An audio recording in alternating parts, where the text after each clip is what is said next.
आज हम सुनेंगे भगवत गीता के अध्याय नंबर 4 का दिव्य ज्ञान भाग नंबर 11। ये यथामा प्रपद्यन्ते तांस्तथैव भजामे हैं। मम वर्तमानुवर्तन्ते मनुष्याः पार्थ सर्वशः।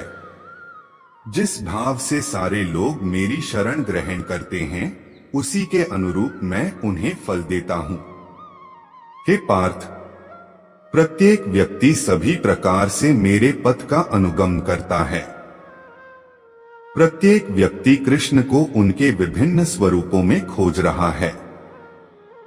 भगवान श्री कृष्ण को अंशतः उनके निर्विशेष ब्रह्म ज्योति तेज में तथा प्रत्येक वस्तु के कण कण में रहने वाले सर्वव्यापी परमात्मा के रूप में अनुभव किया जाता है, लेकिन कृष्ण का पूर्ण साक्षात्कार तो उनके शुद्ध भक्त ही कर पाते हैं।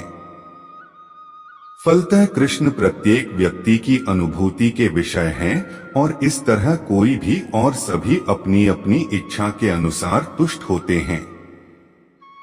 दिव्य जगत में भी कृष्ण अपने शुद्ध भक्तों के साथ दिव्य भाव से विनिमय करते हैं, जिस तरह की भक्त उन्हें चाहता है।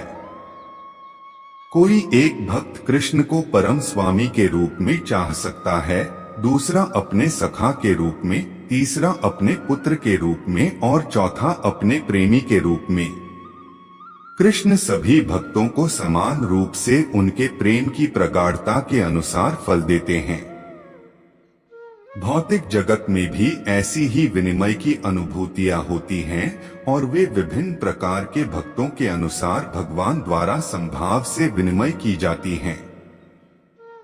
शुद्ध भक्त यहाँ पर और दिव्य धाम में भी कृष्ण का सानिध्य प्राप्त करते हैं और भगवान की साकार सेवा कर सकते हैं। इस तरह वे उनकी प्रेमा भक्ति का दिव्य आनंद प्राप्त कर सकते हैं।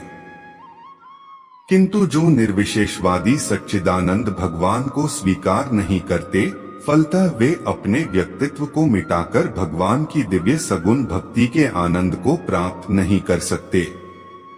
उनमें से कुछ जो निर्विशेष सत्ता में दृढ़ता पूर्वक स्थित नहीं हो पाते, वे अपनी कार्य करने की सुप्त इच्छाओं को प्रदर्शित करने के लिए इस भौतिक क्षेत्र में वापस आते हैं। उन्हें वैकुंठ लोक में प्रवेश करने नहीं दिया जाता, किंतु उन्हें भौतिक लोक के कार्य करने का अवसर प्रदान किया जाता है। जो सकाम कर्मी हैं, भगवान उन्हें यज्ञेश्वर के रूप में उनके कर्मों का वांछित फल देते हैं। जो योगी हैं और योग शक्ति की खोज में रहते हैं, उन्हें योग शक्ति प्रदान करते हैं। दूसरे शब्दों में, प्रत्येक व्यक्ति की विधियां एक ही पथ में सफलता की विभिन्न कोटियां हैं।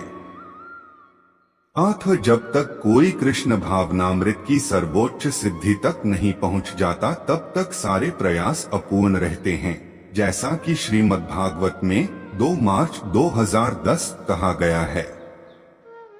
अकामः सर्वकामो व मोक्षकाम उदार्धियः तीव्रेण भक्तियोगेन यजेत पुरुषं परम।